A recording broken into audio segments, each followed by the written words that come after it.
Pas dramatique. Alors, mes camarades, comme on l'a vu dans le film, les lettres des camarades qui ont été assassinés à Chateaubriand montrent que leur combat contre le fascisme est lié de manière indissoluble avec celui pour la construction du socialisme d'un nouveau monde, une démarche nécessairement en direction de la jeunesse. 80 ans plus tard, aujourd'hui, c'est la même démarche qui doit, à mon avis, nous animer dans un contexte historique à la fois différent, mais avec des points communs, comme l'avait signalé mon camarade tout à l'heure à l'introduction.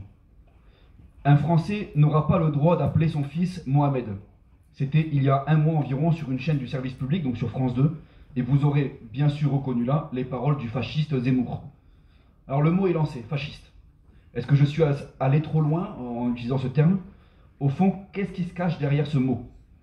Et si Zemmour m'entend aujourd'hui, est-ce qu'il aurait une chance de gagner contre moi un procès pour diffamation? Pour cela, il faudrait s'entendre sur une définition de ce qu'est le fascisme avant de continuer à discuter. Il faut savoir qu'est-ce qu'est le fascisme finalement, afin de voir si j'ai raison de caractériser Zemmour ainsi. Donc je vais me proposer de vous en donner une, et vous me direz dans le débat après si elle vous convient, j'ai été la chercher dans un livre. C'est la forme la plus réactionnaire, ouvertement terroriste de la dictature du capital, instaurée par la bourgeoisie impérialiste, dans le but d'écraser la résistance de la classe ouvrière et de tous les éléments progressistes de la société. Le fascisme est une manifestation de cette réaction politique dans tous les domaines, qui est le propre du capitalisme. L'établissement du fascisme atteste que les classes bourgeoises ne sont plus à même de gouverner, de conserver leur pouvoir par les moyens ordinaires, démocratiques, que les aspirations croissantes des masses populaires à la liberté ne peuvent plus être réprimées que par la violence et la terreur sanglante. Alors, est-ce que j'ai eu raison, du coup, au vu de cette définition, de qualifier de fasciste de Zemmour? Ne représente-t-il pas la forme la plus réactionnaire du capitalisme, celle qui dépeint comme normale l'esclavagisation de la femme, par exemple, dans la société? Cette vague réactionnaire qui s'immisce partout afin de faire passer les musulmans pour des terroristes, des violeurs, des voleurs. J'ai vu encore là cette semaine qu'il a parlé des bienfaits de la colonisation en Algérie. Mais au nom de quoi? Au nom de quoi prononce-t-il tout ça? Celui d'un État. Pas un État qui est en rupture avec celui d'aujourd'hui, mais qui dans sa forme s'exerce de la plus violente des manières, car aujourd'hui, le capitalisme français ne peut offrir que des larmes et du sang aux salariés. Et les capitalistes le savent, ils en sont bien conscients, la crise n'est ni une fable, ni un mythe. Et elle contraint jour après jour à pressuriser l'ensemble des travailleurs et travailleuses, et elle a pour cela besoin d'un État fort et répressif, et on l'a vu ces dernières années, surtout depuis la loi El Khomri, et ensuite avec les gilets jaunes, les éborgnés, etc. Si le fascisme n'est que la forme la plus réactionnaire du capitalisme, comme je viens de le dire, alors il n'y a pas de différence de nature entre Macron d'une part, ou Zemmour ou Le Pen, mais simplement une différence de mesure, une progression dans l'autoritarisme, la répression de notre camp à nous. Comme on l'a vu, c'est des camarades qui sont morts, c'est des gens de la classe ouvrière qui sont été fusillés. Le durcissement des conditions d'emploi. Et pour faire passer la pilule, ils les avancent sous couvert de la protection des Français contre soi-disant les hordes barbares venues de terre sauvage. Alors si demain, j'appelle mon fils Michel au lieu de Mohamed, est-ce que cela va-t-il m'aider à moi à augmenter mon salaire par exemple? Est-ce que ça va me permettre de réduire mon temps de travail ou empêcher la fermeture de telle ou telle usine? D'ailleurs, est-ce qu'aujourd'hui l'accroissement du chômage à Béthune dans le Nord est-il le fait de gens qui s'appellent Mohamed?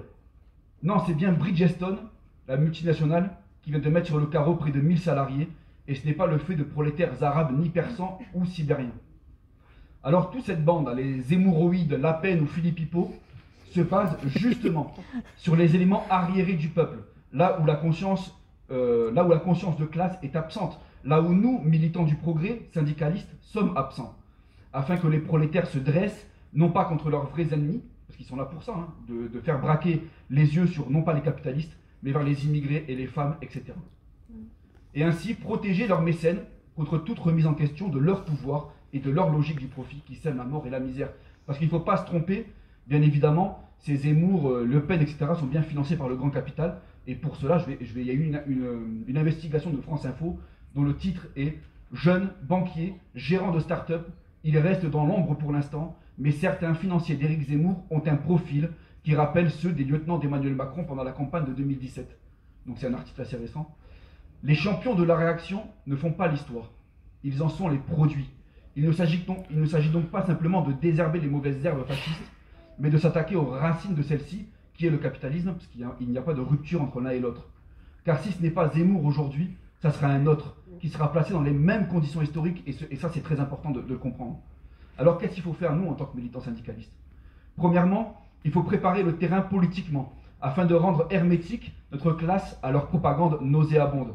Que chaque militant de la CGT diffuse inlassablement nos convictions, nos intérêts de classe, antagoniques d'avec ces fachos, l'histoire de notre mouvement ouvrier, l'explication du fonctionnement du capitalisme, et pourquoi ne pas organiser sur une vaste échelle des formations syndicales sur le sujet.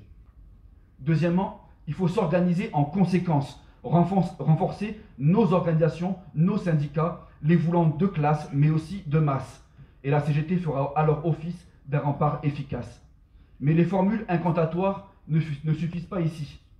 Ici, pas de baguette magique. Donc j'ai des jeunes enfants, et j'aurais beau hurler expecto patronum, hein, comme dirait le ferait Harry Potter, cela ne fera pas disparaître pour autant le capitalisme. Et j'entends ma fille rigoler, c'est que j'ai réussi.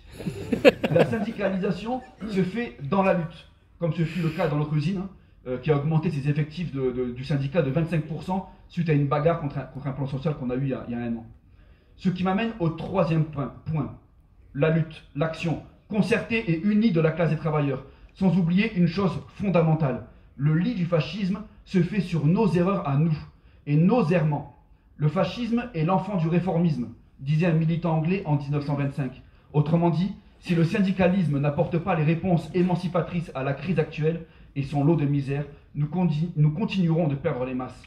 Si nous voulons couper l'herbe sous le pied de la propagande de l'extrême droite, nous devons nous-mêmes être en capacité d'apporter ou porter le réel changement de notre société. Alors, un projet de société et non un gloubi-boulga issu de compromis avec des organisations syndicales qui ne veulent absolument pas changer de société.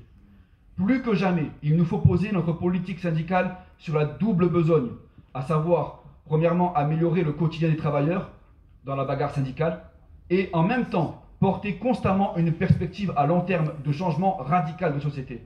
Ce sera la seule manière, d'une part, de démasquer le fascisme quand il avance ses soi-disant ruptures avec le système actuel, alors qu'il en est le bouclier le plus violent, et d'autre part, de convaincre les travailleurs que la solution à leurs maux est le dépassement de ce système. Alors aux hémorroïdes, hein, comme je disais, comme maladie, ou autres fascistoïdes diagnostiqués, comme la peste brune, hier comme aujourd'hui, aux mêmes symptômes, les mêmes remèdes. Bravo!